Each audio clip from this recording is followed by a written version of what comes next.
Well, welcome back to Mr. Obsolete's Vintage Homesteading. Today we have a nice warm spring day. You can see that nice ice on our little pond here. It's about 34 degrees right now. But anyway, we're going to talk about projects, jobs, and we're going to meet Mr. Alamo. So anyway, once it warms up a little bit, we'll get the tree pulled out and process that here pretty soon. And so we'll go over and take a look at our garden plots. We've got them ready to plant and stuff, but still too cold because it's freezing every night and ground's frozen hard. So we'll be back at the garden plot.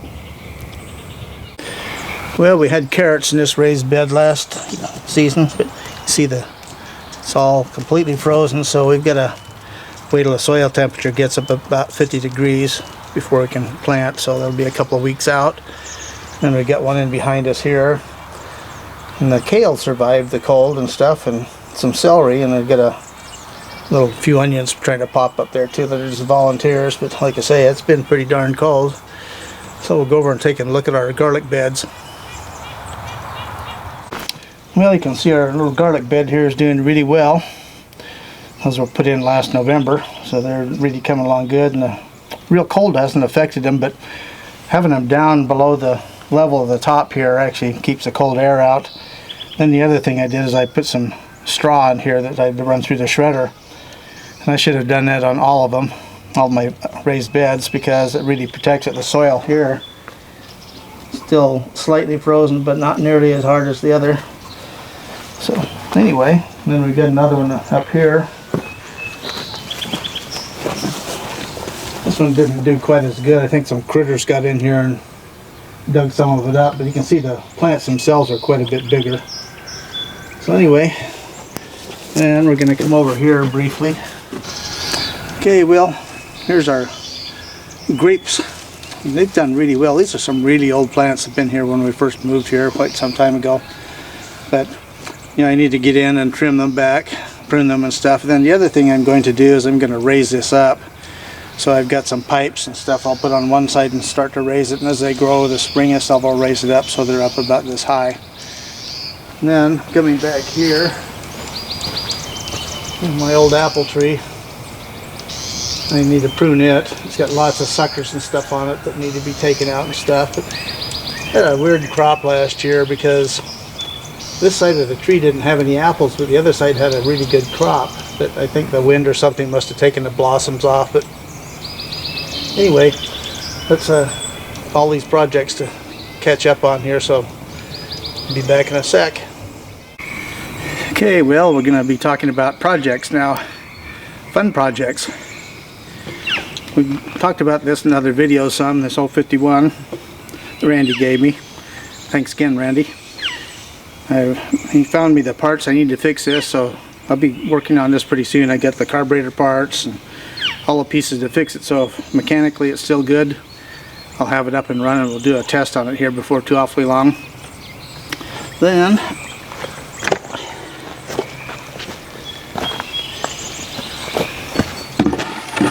talked about the mono here, and it needed a few things and stuff, and my first intention was that I would work on it and show you what I was doing to get it to run. But I'd already gone through the fuel system, replaced the carburetor and stuff, and so the only thing I didn't have was spark. So I just went ahead and fixed it, and all that was wrong with it was the wire from the ignition coil had broken in half, and so I fixed that, and so it's got spark and it's ready to go. So as soon as I get some trees down, we'll be running it too. Get a road test on that.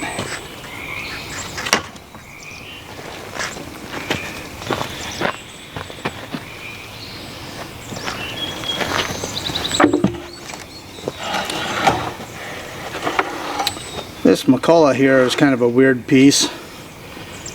I wasn't even aware they made this for a long time. The guy brought some pictures and stuff. It's what's called a Model D30. It has a starter in the center, which is really weird because over the years, you know, McCullough was always experimenting and trying different things and stuff, and so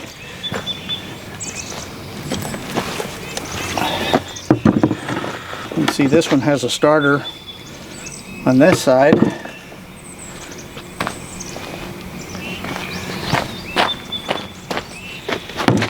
And this one has it on the opposite side, so right, left, and center, just like all the nuts in the politics today. Anyway,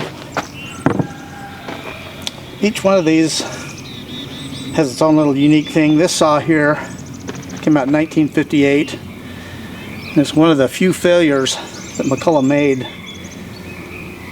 They tried to make a oiling system for the chain. It was automatic.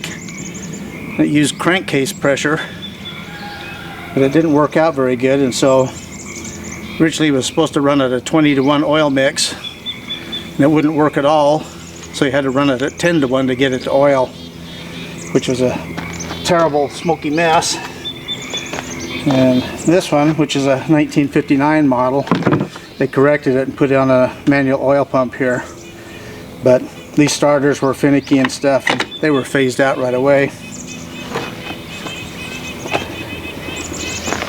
This saw, the D44, this is the first commercial saw McCulloch made. It's what they call a big block, which, you know, they had the 700 like 795 and eventually the SP125 were all based on this basic design. And this one started out as 72cc. The D30 here is 84cc. And then this is a early farm and homeowner saw. It's a model 140. Made in the mid-60s. But anyway, like I say, McCulloch was always trying their hand at new stuff, and for the most part they were always the leader in technology in the chainsaw business until later years when they quit making commercial saws and just made homeowner saws and stuff, and went downhill and eventually met their demise in 1999. So now we're going to go over and visit an old friend of mine, Mr. Alamo. Been off the homestead here for years and years. Well, we're here to see if we can find Mr. Alamo. Mr. Alamo had been on our farmstead for many, many years and got traded off and came back.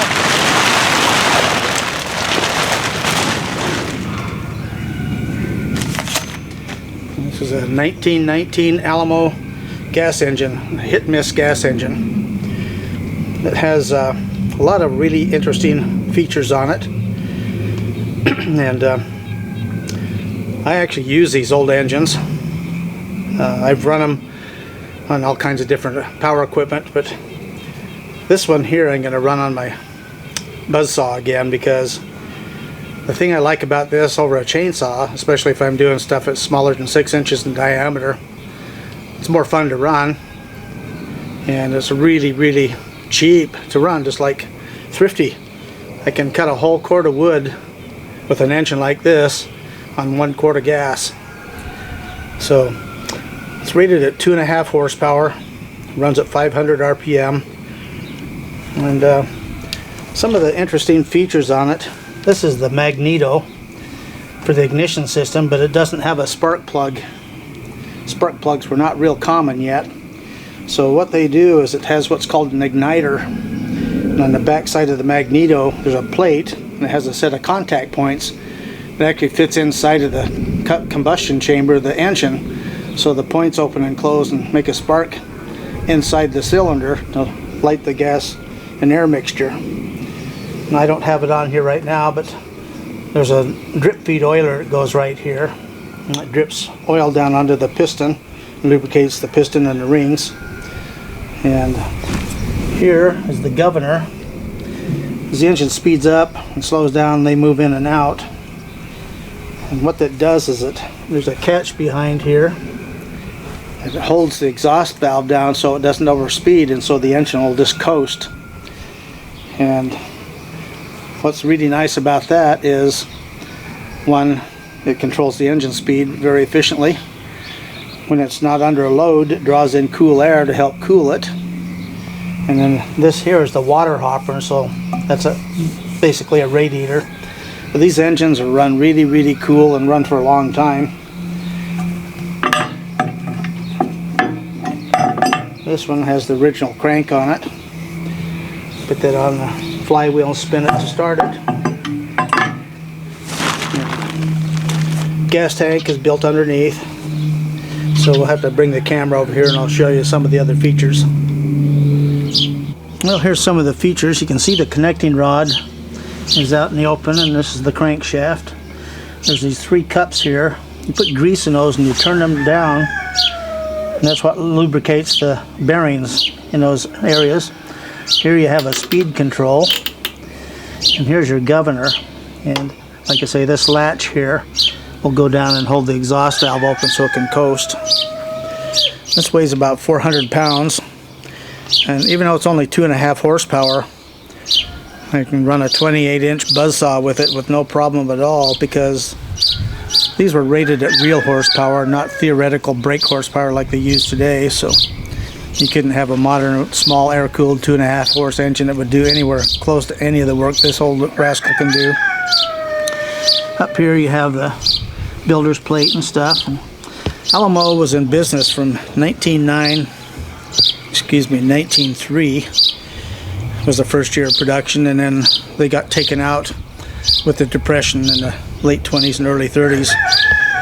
And from the turn of the century, there were hundreds and hundreds of these engine companies, and Alamo was one of the large sellers, was also one of the best made engines of any of them.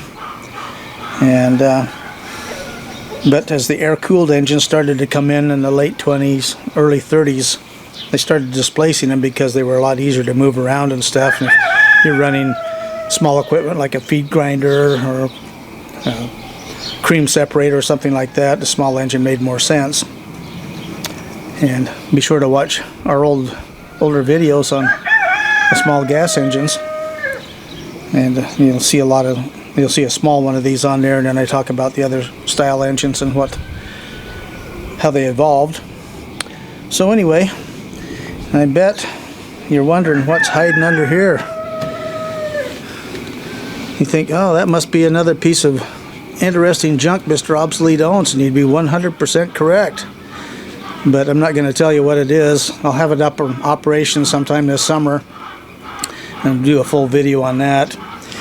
And we'll do a full video on the engine as I get ready to get it running again. I think I'm going to have to touch up the valves and maybe free up the rings and stuff like that, and then clean it up thoroughly.